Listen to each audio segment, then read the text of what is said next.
Good morning. I'm Jeff Hammond, Executive Director at International Ground Source Heat Pump Association. Thank you so much for joining us for the IGSHPA Dig Deeper webinar in October. We will be having Bill Eggertson, our speaker, in just a few moments. I have some updates for you to go through first with some the latest news from IGSHPA. This is our last Dig Deeper for 2023. We have one more town hall on November 8th. But we are taking abstracts for 2024. If you're interested in speaking next year, make sure you contact us. We would love to hear about your topics. Also, we're accepting sponsorships for both Town Hall and Dig Deeper webinars. Contact us if you're interested. The 2023 conference is just around the corner in December. So if you're looking at attending, make sure you register before the next Friday. Next Friday, November the 3rd, is the end of the early bird special pricing. So you'll want to get in on that special pricing. We also have all of our sponsors for the 2023 conference. We really appreciate their commitment to the IGSHPA conference and to IGSHPA in general. We certainly could not do it without them. That's great to see that those are all filled up this year. If you're thinking about exhibiting, we have just a little bit more time. The conference is about a month away, but our deadline for inclusion in the program guide is next Friday. That November 3rd seems to keep coming up. It's an important date. You can see here from the screen, we have some booths available, and we probably can add some in between if we need to. But the exhibit space is really filling up. This is a great location. The IGSHPA Geothermal Pavilion is just right off of the doors over here. So when that show opens on Wednesday, hopefully we have a flood of people through the exhibit hall to see our exhibitors in the IGSHPA Pavilion. The agenda you'll find online at IGSHPA.org. A lot going on this year, including our keynote speaker from the Department of Energy, Energy Efficiency, and Renewable Energy at the U.S. Department of Energy. So we're looking forward to hearing from Alejandro Moreno. Lots of tracks and workshops and some leadership address and annual general meeting information. So we hope to see you in Vegas. If you haven't voted for the board of directors, here comes that November 3rd date again. At the end of next week will be the end of voting by proxy for the board that will be announced at our annual general meeting in Vegas. Just go to IGSHPA.org. Under the About menu, you'll find the Board of Directors menu, and there's a button there that takes you to the 2023 election. Research conference is in the works. We've received about 52 abstracts last I checked. So there's a lot of interest. This is in Montreal in May of 2024. More information on the website at IGSHPA.org. Hopefully you've seen our first Geo Outlook magazine, the digital edition. It came out in September. It should be in your inbox if you haven't seen it already. We do have a January and a July issue for 2024, and we're accepting articles and advertising for those issues. CEUs and renewals, these Dig Deeper and Town Hall webinars do qualify. So just make sure that you, in the chat window, put your name and email, and we'll keep track of those for you. If you're watching this recording, then there is a way to get CEUs as well.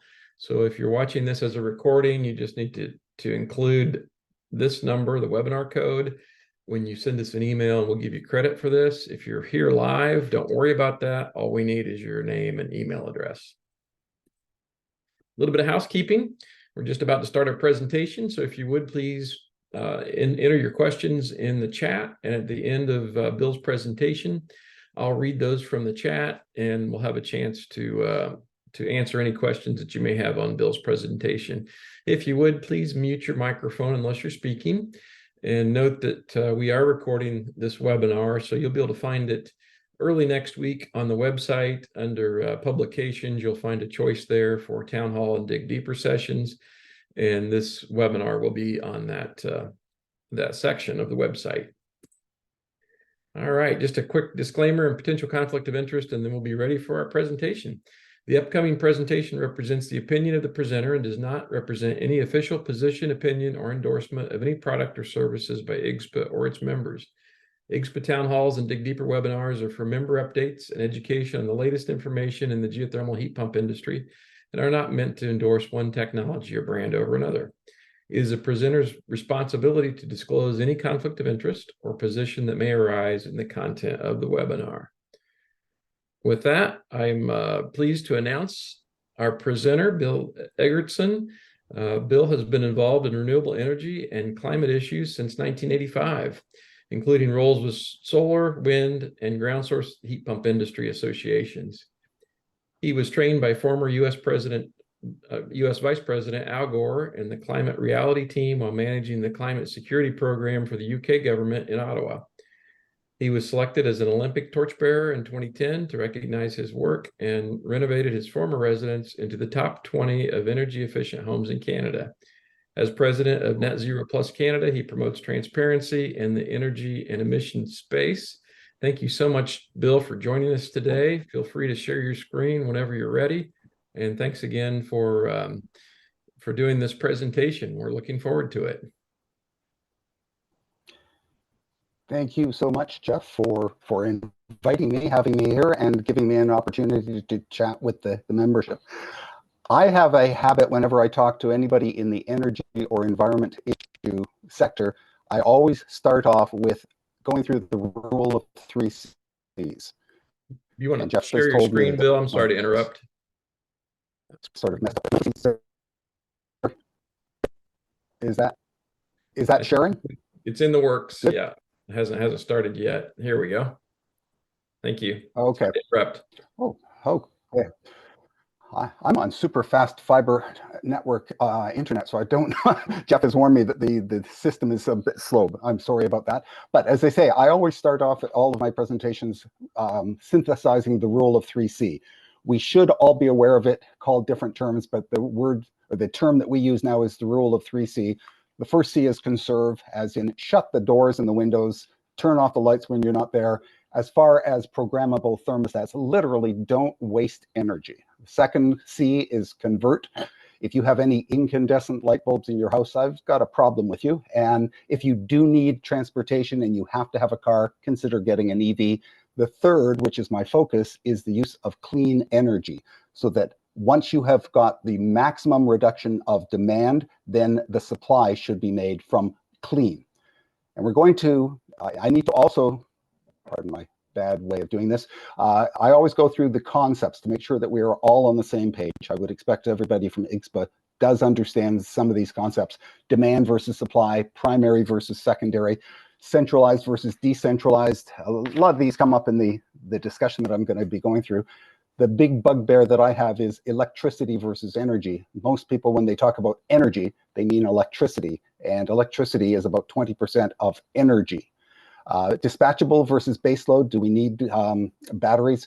And then capacity versus output. This is also very germane to the discussion today on wind and solar, because wind has a capacity factor of about 25%. That means it only turns the turbine blades 25% of the day. For photovoltaic in Canada, it's about 6%. In the United States, it's about 15%. So for every 1,000 kilowatts of solar panel or wind turbine that you have, you're only getting 25 or 15% output from that machine as the year goes on. Another thing I always go through are the terminologies for energy. And these are the various terms that are used, everything from petajoules down to ton of cooling capacity. Part of what NetZeroPLUS Canada, one of our key goals here, is to standardize the nomenclature. Stop using all of those terms except for kilowatt, kilowatt hour. If our economies want to electrify, let's put it very simply to the consumer that we are a kilowatt hour producer. We produce energy, whether it's BTUs, quads, whatever you want to call it, calories, that's irrelevant to the consumer. If we want to be compared on an electrical basis, let's call our output kWh, or kW for capacity, and get rid of the other terms that consumers don't know. Consumers don't know what a kilowatt hour is either, but at least they think they do, and they look at their meter reading every month when they get the bill from their utility. We've got a much greater chance of having them understand our technology if we speak the correct language. And the final section here is the adjectives. Whenever we talk about renewable, there are quite a few adjectives that are used. Each one of these terms has about 23 definitions and enclosures, and it's key to our message getting through that we call ourselves renewable, because that is truly the terminology that resonates with building owners, homeowners primarily. Everything else is open to greenwashing, and a lot of people use that to their advantage or their reasons. And I'm not going to criticize it. It's just a really stupid thing to do. All we need to do now is get my machine to work properly. Sorry. So let me get straight into the discussion. And it is, what is solar and wind? We all know that wind was fairly popular in Holland. It was in the United States for water pumping. Wind turbines have been used for many, many centuries for mechanical purposes. With solar, the major use, other than passive solar, but the first use in modern society was solar water heating. Almost every swimming pool around the world used solar thermal water heating to produce the energy. It was never quantified. It was always off grid. It was not electric, so it didn't exist, right? If you're not a kilowatt hour. Now, obviously, we've gone from small scale to large scale wind and large scale solar, as well as on-house solar.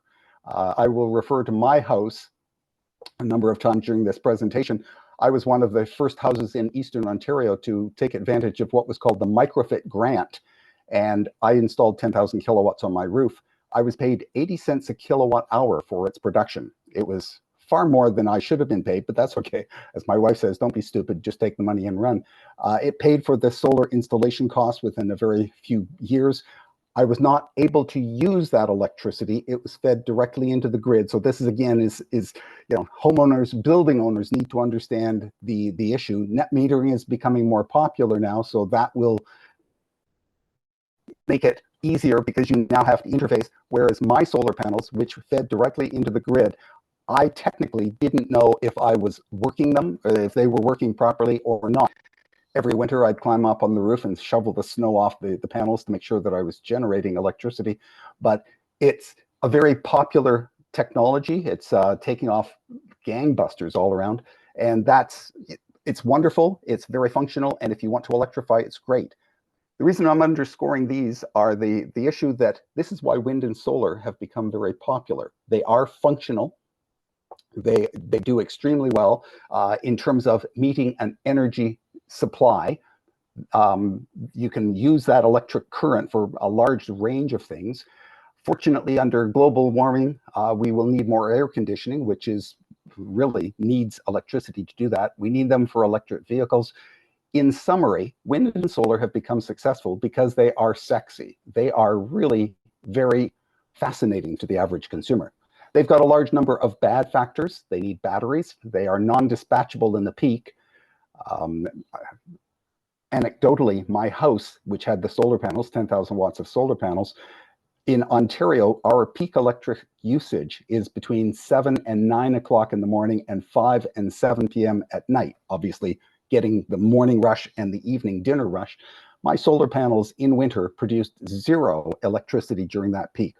I made 80 cents to generate at noon on a Saturday, but it just wasn't matched totally with what it is. Slightly different in the southern United States. You get a lot more solar insulation. They're better down there, but it is non-dispatchable. You have to have the batteries. We get into the issues with the lithium for the batteries, blah, blah, blah. Won't touch that issue right now. Birds were a major problem for the start of the American wind industry. We're currently going through a lot of problems with recycling and disposing of used panels and used wind turbine blades. So there are some limitations, but nonetheless, the solar and wind industry has been able to do quite well in terms of claiming some value in the commodity, sorry, in the economy. Solar and wind also have claimed to be renewable energy, all renewable energy. They ignore a large number of other technologies. Solar thermal still works. It's more aggregated down in the United States than it is in Canada. You've got wind, both mechanical and electrical. Hydro, you can have run-of river versus dam. All of these other sources here will generate electricity or biomass. Will wood stoves, remember what a wood stove was? That is energy that was never quantified. Passive solar, a large number of houses depend on passive solar to heat. Obviously, my focus today is going to be on ground source for obvious reasons, but there are some other technologies, ethanol, which is plants that can then become an energy source, drain water, heat recovery, energy from waste, municipal solid waste, blah, blah, blah. The bottom line is the tricky one. When people who use hydrogen or batteries call themselves renewable, can't really do that because you don't know they are carriers.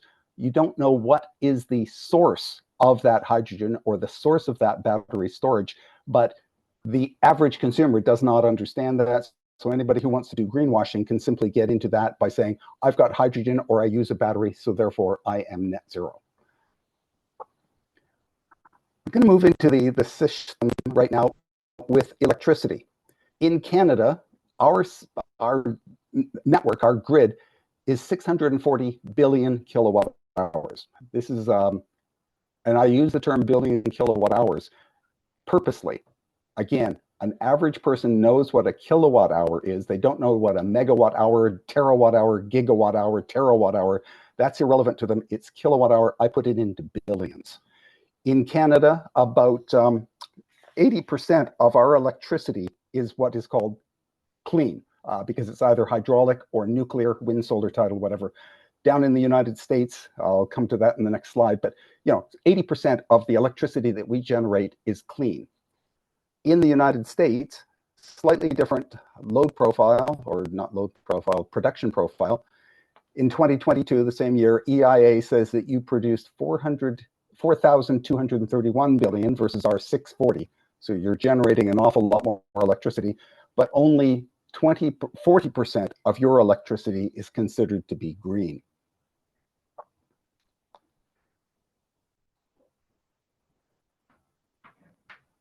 I'm going to move into sectors right now. We have 5 sectors here in Canada. This shows how much secondary energy is consumed in each of those 5 sectors. It works out to that big number down at the bottom, which is 2,500 billion kilowatt hours. And as a result of using that 25 billion kilowatt hours, we release 455 megatons or billion kilograms of carbon as a result. The green lines are inserted to show what the thermal load is. And thermal, I'm hoping you guys all know this, space heating, water heating, and space cooling, the market that a ground source heat pump can provide. So look at the residential numbers, and it's about 82% of the residential energy consumption and the same number of emissions. 82% is for thermal load. In commercial, it's slightly less. It's only about 75% because they use more electricity.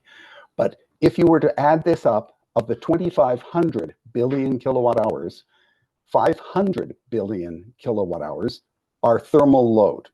And of the 450 megatons, 90 megatons, again, about 20% is thermal load. So it's not, and that's of the total national energy consumption. It is not an inconsequential amount of energy that we need to be aware of. Very quickly on commercial in Canada, you're talking another couple of megatons or million kilograms. The summary here is that of all energy consumption in Canada, of 2,500 billion kilowatt hours, residential and commercial thermal applications are 500 billion, roughly 20%. Carbon emissions are 455 billion kilograms from the thermal applications in residential and commercial, about 90. Again, 20% of energy use and energy consumption in Canada is due to thermal uses. I want to burrow down now to the individual household. I'm going to deal with residential because I'm more comfortable with it and it makes nicer statistics. Excuse me. In Canada, we've got about 15 million homes with that many million square feet of floor space, that many million square feet of floor space. The average house in Canada is 1,580 square feet. I take the data from the federal government, break it down into kilowatt hours per household, per square meter, per square foot, and the same thing with emissions. How many kilograms per household, per square meter, per square foot? And for the old farts who still deal in pounds, I'd put pounds per square foot. This became necessary when my sister at one point said, my apartment uses less energy than your house. The last house I had was 3,700 square feet. She was roughly 1,000 square feet. And I said, well, duh, you're smaller. So I had to break it down into per square foot because I used to do public demonstrations or tours at the house. Every year there was a Green Doors open tour, and people would come by, and I would get a 12 by 12 inch floor tile, put a 2-kilogram bag of brown sugar on it, and say, per square foot in your house, on average, this is how much carbon you are emitting per square foot. And as it turned out, my house at 3,700 square feet actually put out about half as much carbon as my sister's apartment, downtown Toronto, electrically heated. So I not only got some valuable data, I was also able to stop my sister from complaining. End use applications, you break it down, about 82% of the end use applications in the house are for thermal use. Obviously, space heating being the most, water heating, space cooling. If you look at the data, comparing Canada to the United States, down there you've got 123 million households. And just to underscore, a household is a living accommodation space, whether it's a huge McMansion or a very small apartment. It's a designated living space is a household. Your average floor space down there is 1,800 square feet. Breaking it down the whole bit, that your consumption is slightly less than Canada's at 22,000 kilowatt hours per year for all 5 applications of space heating, water heating, space cooling, lights, and appliances. So the final screen that I want to cover here is the one that is most germane to us, is a NetZeroPLUS heat pump. The house, before installing the heat pump, produces 0 energy. It consumes the 21.7 for thermal. It emits 3,300 kilograms from those thermal applications, and the plug load is based on system emissions. In Ontario, we've got, because our emissions are cleaner for generation from hydraulic and nuclear, America, the US grid is basically twice as dirty or half as clean, depending on how you want to look at it. Your numbers will be much higher there. But that is what it is before. After you install the heat pump, it's producing 21,714. You need another 7,000-ish for the compressor.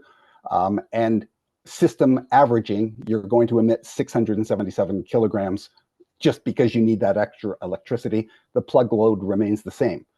So if you want to compare kilowatts and energy production versus consumption, you're producing 21 from the ground. You are consuming 11,000 from the grid for a 2-to-1 ratio. And if you want to talk emissions, it gets a little bit complicated here, but you are dropping from 3,800 kilograms down to 1,200 kilograms, which is a 3-to-1 ratio. Again, the United States not having as clean an electrical grid, the numbers will be higher there. But that is my presentation. I'm going to summarize after I show some pictures of me installing the ground loop at my last house. So I oversized it. I admit this to people in the industry because everybody screams at me. I got a very good deal on the pipe, and I rented the backhoe myself, the Kubota. I installed probably about 20% more loop and deeper than average, because of course I was installing my own system. I didn't need to worry about labor laws where you go below, I think it's 1.4 meters, and you have to have those metal sheathing protectors to stop the system caving in on the person in the trench. I simply told my wife, if I'm not here for dinner, I'm somewhere out in the backyard under a whole lot of soil. And that was how I handled that. But the system was oversized, and I literally never used the 10 kilowatt electric backup that I had. I turned it on for 5 minutes every year to burn the dust off the filaments, but I never touched my electric backup. I just never needed to do it. And I'm just going to leave this. NetZeroPLUS is our site. We've also got netzeroplus.ca. Renewables.ca is the site that explains a little bit about the fact that renewables are more than wind and solar. We are pushing, and I'm going to cover that in a second, 3 million homes, and how geo is eminently suited for new construction. My green home is a summary of my last house, and I leave the caution.world. Simply, it's an issue I've had for a large number of years that I love energy people to be aware of. So I'm going to stop sharing my screen, go back here so that I can get you ready to have a discussion on the, okay, where'd I go? Have a discussion on the system. Sorry, Jeff, pardon my sloppiness on this computer. Nope. I need to go here. And I probably need to go here. There we go. Sorry. So what I want to do is ask why geothermal has failed. And by failed, I'm talking about the fact that thermal is 20% of the energy demand, the energy consumption. Ground source would be, if you pushed it, we're at 1% out of the total number. And as I say, I'm being very charitable there. And I always ask the analogy, if your child got 5% on the exam, that's the same ratio, 20 to 1. If your child got 5% on the exam, are you happy with that when 100% is the potential? We need to, so I'm viewing it as a failure in that we are eminently qualified to provide thermal. We need to provide thermal. So why have we failed? We are invisible. Nobody knows we're there. You bury the trench and what is it? We've got very little profile. In Canada, the largest system is the Deep Lake water cooling system that provides most of downtown Toronto commercial buildings with heating or cooling. The second largest site, I used to love this one because I'd be lobbying federal bureaucrats in Ottawa on the high rise, and I'd look out the window across the river to Gatineau, and there's this beautiful Canadian museum. It's called Museum of Civilization, or sorry, now called the Canadian Museum of Canadian History. It is 100% heated and cooled by the Ottawa River. I lobbied the relevant department for years. Can't you put a sign on your front door saying this building is, what is now, I would call it NetZeroPLUS, but this building has no emissions because it's heated and cooled by the Ottawa River. Dealing with bureaucrats, that never happened. So, the second largest single site in Canada has no acknowledgement that it's a system. We've had problems in the past. The grants that got me into the industry with the Canadian Earth Energy Association, there was a $2,000 grant. It wasn't that well administered or handled. It created a major problem and really caused real estate agents to be concerned with ground source heat pumps. We've had legal issues. I mean, one of the associations I ran was sued by the Canadian Geo Exchange Coalition because we were using the term geo exchange. There are a number of reasons why we failed, but that hopefully is in the past. I want to lead into the discussion suggesting ideas on how we can succeed. And I've got about a dozen points that I want to throw out and then open up the discussion, Jeff, if I can. The first one, we need to differentiate energy from electricity, and we need to underscore the value, the impact, the importance of thermal and thermal lower emissions through a heat pump. Secondly is the consistent terminology of kilowatt hours. As I said, if we're going to electrify our economies, let's call it what it is, and let's let people almost understand what we're talking about. Count every kilowatt hour is a key element of NetZeroPLUS Canada, and that's the sub-theme we've got where we want heat pump output recognized as renewable energy. We can quantify it, we can qualify it, the vigilant meter can monitor it, we can literally get this, whether or not that leads to a production tax credit. And if wind and solar and the other renewable electrics are able to run it through a meter and get a credit or a production tax credit for that production, why don't we push for that with ground source heat pumps? It saves having to do a capital cost grant. The production tax credit would increase or incent the efficiency of the system, which is in the best interest of the person, the owner, as well as the country. Next one is we really need to push the fact that we are dispatchable, and we need to tell people that that means we don't have batteries. The Earth is our battery. We have a 100% capacity factor. Anytime you flip the switch, it takes a little bit of time for the fluid to circulate in the compressor to get it in, but you can do that at 3 o'clock in the morning.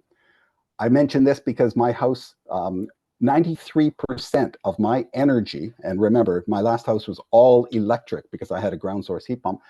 The local distribution utility had a chart showing your electricity consumption.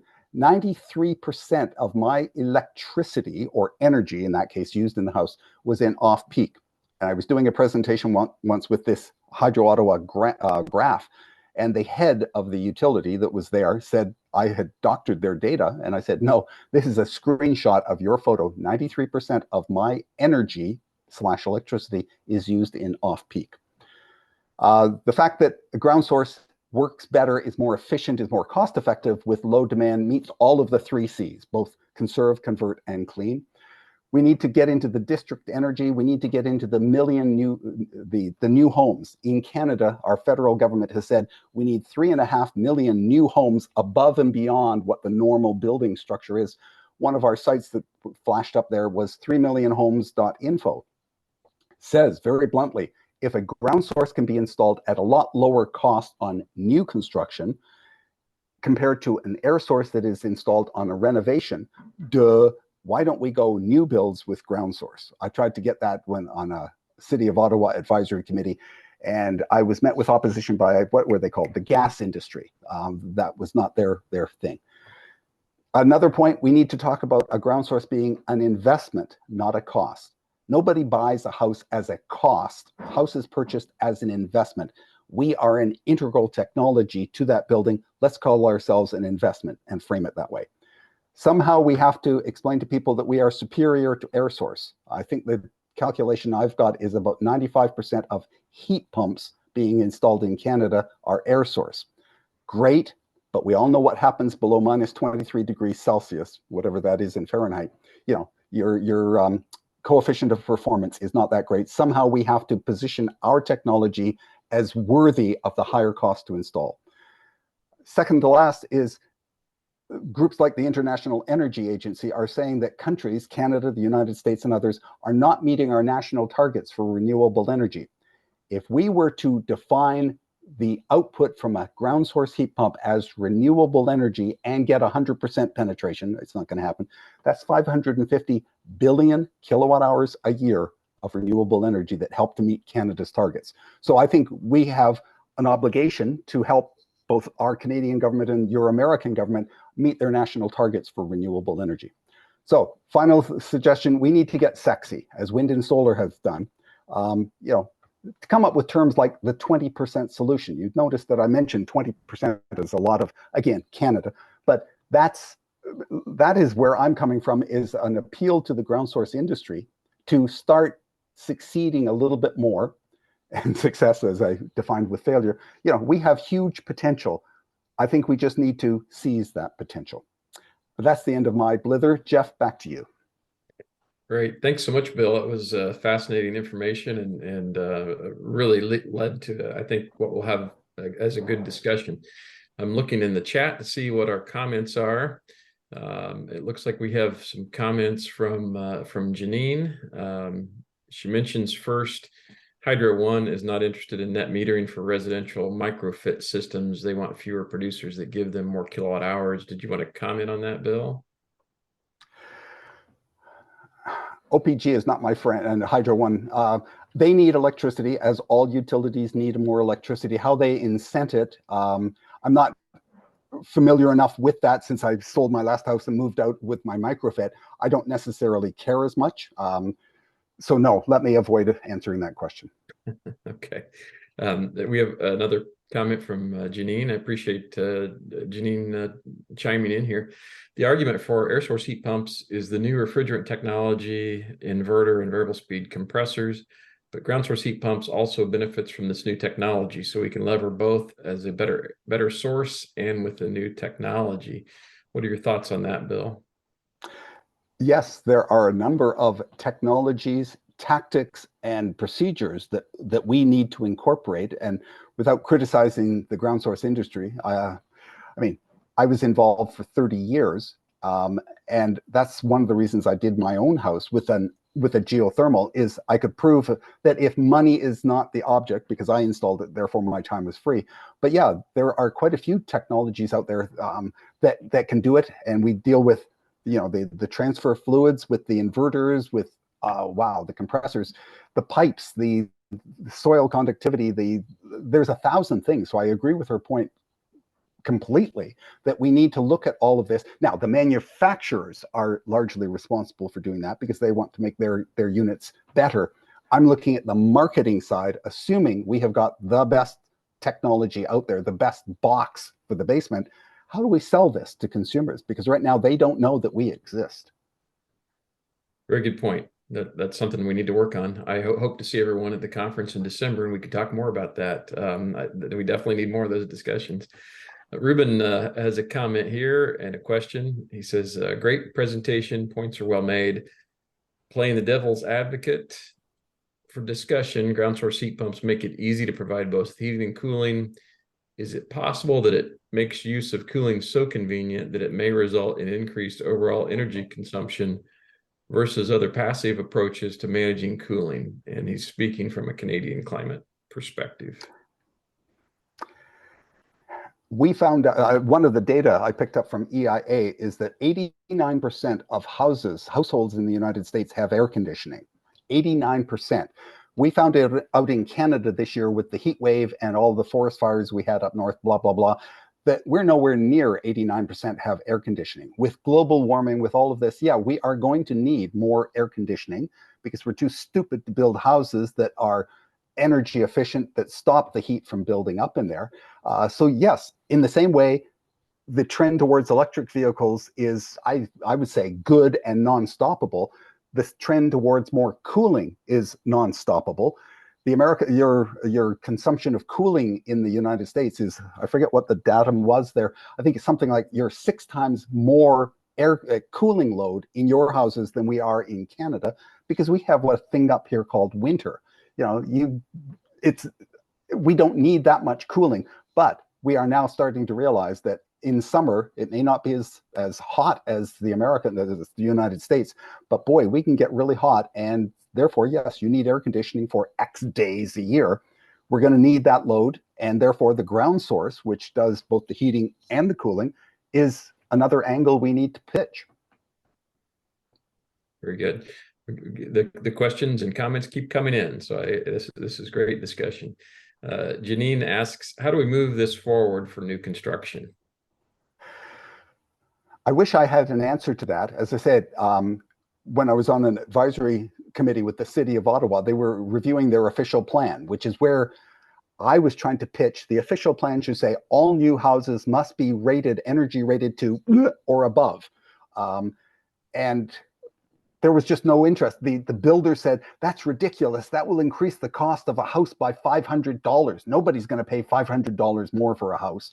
Whatever their, let me phrase it, stupid objections were. I'm never quite sure why they opposed that.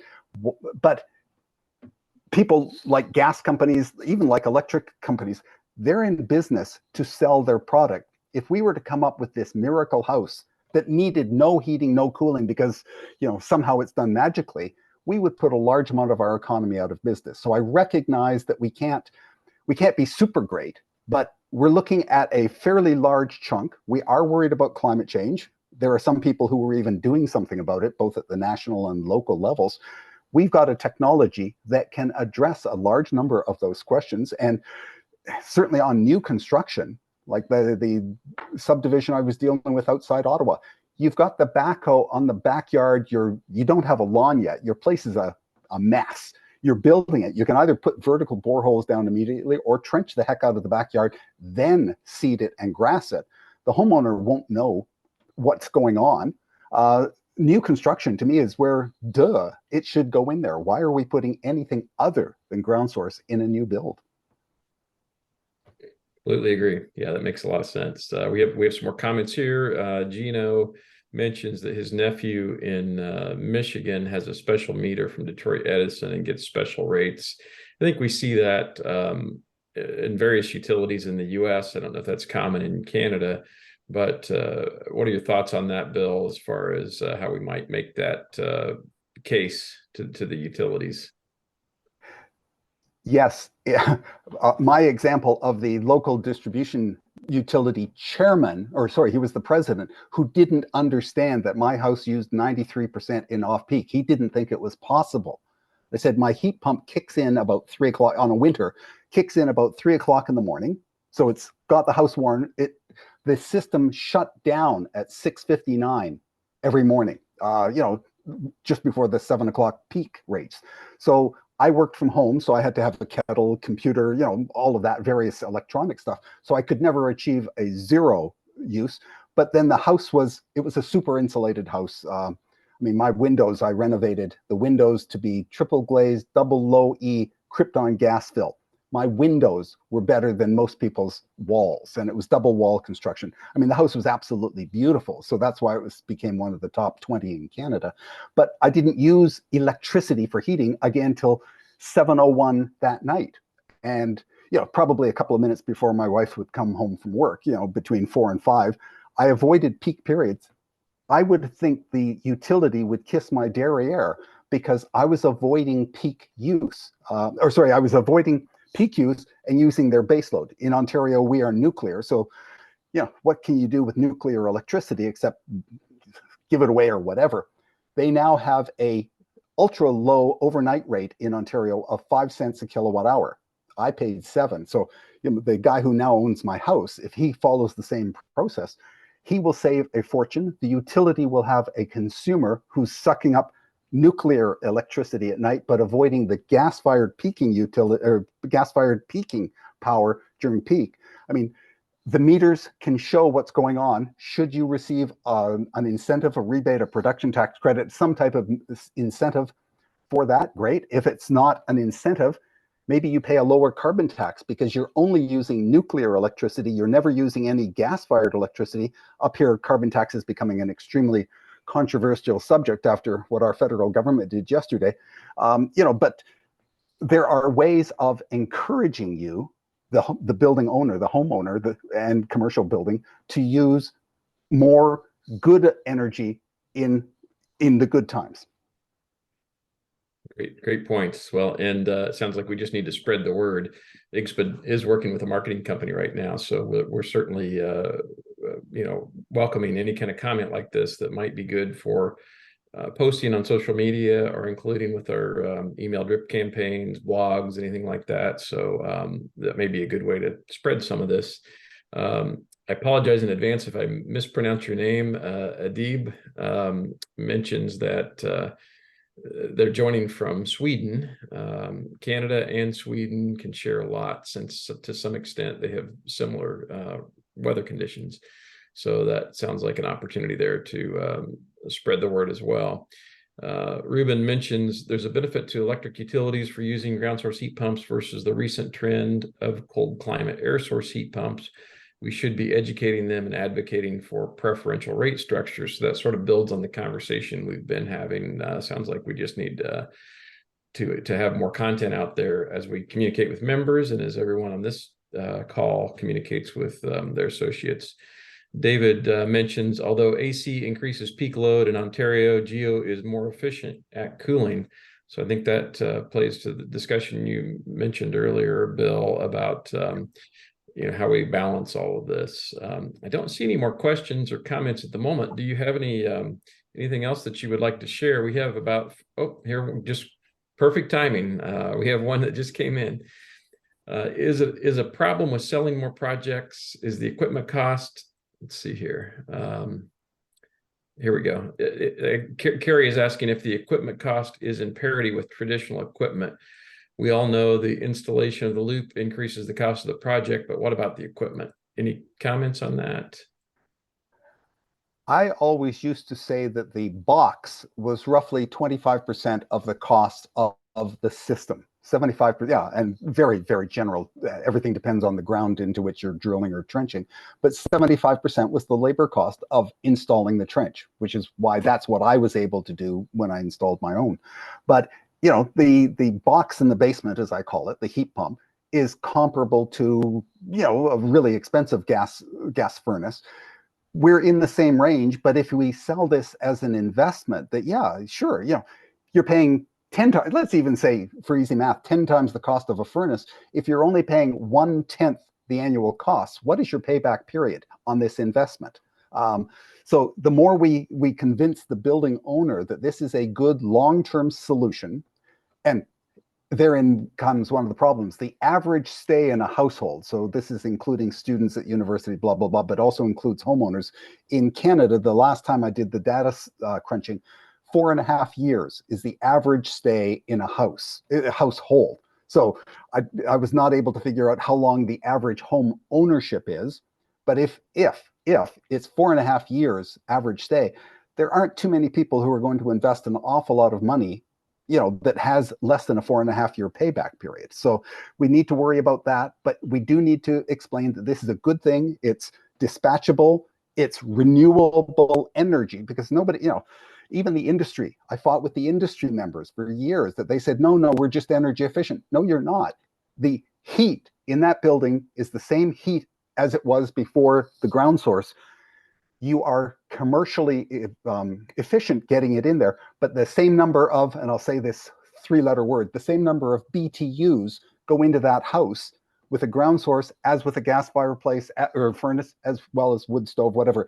The BTUs are the same. We need simply to get people to understand that the BTUs, which are now in your house, most of them are renewable energy. Therefore, you're a better person for doing this. Should you get a production tax credit? But certainly the cost is going to be lower and you're better for the planet. Very good. Let's see. Gino asked a question. Why is the box almost the same price of a small car? The involvement in producing a heat pump versus a car is substantially more. I'm not sure I completely understand that question. If Gino wants to speak up, you might unmute. So we're buying a $14,000 4-ton heat pump in Canada. You can get a small car for that same price. And the box, the heat pump, is made up of a compressor, a few coils, some heat exchangers, and the production of cars is much, much more involved than a heat pump. I got a price from somebody locally in Toronto here for replacing a heat pump, that the geothermal loop is already there, the ductwork's already there, and they want $24,000 to replace this heat pump. And they claim that the heat pump itself is $14,000 and they got to make some money on this. So this is part of the problem. The minute we have an incentive from the government, automatically we get an 11-15% increase from the supplier. So this is interesting, to say the least, right? So that's it. If you want to comment on that, Bill. I want to follow up on Gino's comments on incentives, grants, whatever. And you're right. I took over the Canadian Earth Energy Association after the Ontario OPG had given a $2,000 rebate. Once we got through a lot of the legal problems, we did a post hoc analysis, which was really crude because we didn't know how much it had cost. But the average price of a system went up under the program, went up by $1,500. So great, the industry was making money, they had a higher return, but the homeowner didn't actually save any money because it's a $2,000 rebate. And the same reason we buy dog food because it's on sale. Oh, damn, I don't have a dog. But, it was a really good sale. I have been told that within the next very short period of time, the province of Quebec, Hydro-Quebec, is giving a rebate, $750 per 1,000 BTU, nominal BTUs, roughly $30,000 grant for ground source in the province of Quebec. That announcement, and this comes from a credible source, that this is going to come out. Well, and there is no CSA inspection. You don't have to have a qualified dealer. There's a whole lot of loopholes that you have to put a heat pump in. The SIA program that I carried the warranty for, the only one that I got caught fully in legal action was there was no loop. And the CSA standard at the time said a whole lot of, you should have a sufficient sized loop or box to heat the house. If it says you shall do something, the warranty program had to fulfill that requirement, but should was, the more common verb used there. So grants are nice for increasing public attention, public concern, and they're great for making more money for the industry because the industry does tend to, understandably increase the cost to compensate for the higher demand. But yeah, grants you have to be very careful with, which is why I would prefer to have a production tax credit so that, like my solar panels on my last house, I was paid 80 cents a kilowatt hour. that was enough of incentive for me to stand on my 45-degree angled roof in the middle of winter in slippery rubber boots with my wife screaming from down on the ground saying, "What the hell are you doing, you moron? You're going to slide off and kill yourself," in order to get the snow off so that I could make another 80 cents per kilowatt hour. So an incentive, production tax credit, whatever you want to call it, an inducement based on efficiency and output as opposed to a capital cost, to me is, it means more work for the bureaucrats or whoever is giving it. It's easy to just write a check. I understand their motivation, and I do love the marketing sex appeal there that, wow, $30,000 for a ground source. I'd love to know what's going to happen to the cost of a ground source in the province of Quebec. Is it going to go from, Gino's 14,000 to, maybe 15,000, perhaps 150,000? I don't know. We have some education and some work to do, it sounds like. Craig makes a comment. We need a spokesperson like Greta Thunberg to be advocating for geothermal. I think that's another one of those. Let's get the word out. David has a comment here. HRAI claims, based upon the Dunsky report, that every geosystem is worth 40,000 Canadian to the utility due to the efficiency, dispatchability, and thermal storage. Any comments on that? I think he's mentioning how that impacts the grid. Yeah, and yes, I mean, every study I've ever read, a ground source properly programmed by the homeowner, assuming the homeowner does not only run it during peak period, at which point, how stupid are you? But the Canadian Earth Energy Association, back in that was the 90s, I guess, it was a $2,000 grant because the utility realized that ground source is reducing peak load and, spreading out the electrical demand. So leveling the curve, it's beautiful for them. They didn't need to worry about peak. But everything hinges on the fact that the homeowner, the building owner, does not only run his heat pump during those two peak periods at breakfast and at dinner. Good points. All right. Bill makes a comment here. He's in New York State. The New York Public Utilities Commission just ordered mass market demand rates to be available for residential customers next summer. Speaking of favorable electric rates, so it sounds like we have some action going on in New York. Then we have some comments about equipment pricing, so forth. I'll skip those for now since we've had that discussion. Ed asked the question: how would you suggest someone can quantify the kilowatt hours from the ground in a ground source heat pump system? I think that's a great question. We know what the value of that ground loop is. How do we quantify that in kilowatt hours? Very simple.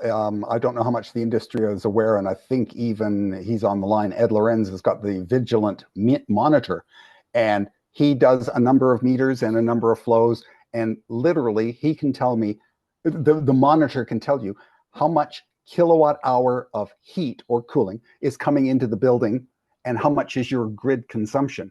And I'm hoping for the first building, anywhere, with a billboard on the front lawn or in the lobby or whatever, saying this building currently is producing X kilowatt hours right now, and we're consuming this much of grid power. And over the past 12 months, we have produced this number of kilowatt hours and consumed this number of kilowatt hours from the grid. Therefore, we are net zero plus, because net zero right now is commonly BS'd so that, you put up a solar panel on a gas production site and you're net zero, right? Because you've got a solar panel and a 40,000 kilowatt hour gas production plant. Until you can get people to understand that net zero is largely non-quantified, by quantifying what we can do, we become plus, we surpass the people who are still lying, exaggerating, greenwashing, whatever the term is. I mean, that is crucial. But yes, there is technology that can give you real-time readouts of what are you producing from the ground, and then what you are consuming from the grid. Bingo. That shows you whatever your ratio is. Great. Well, it looks like we're just about out of time. I see some more comments here. I don't want to get into political discussions, so I think this is a good stopping point.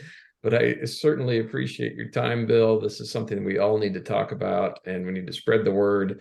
we're receptive to any suggestions from how we might be able to do that from an organizational standpoint. What should IGSHPA be doing?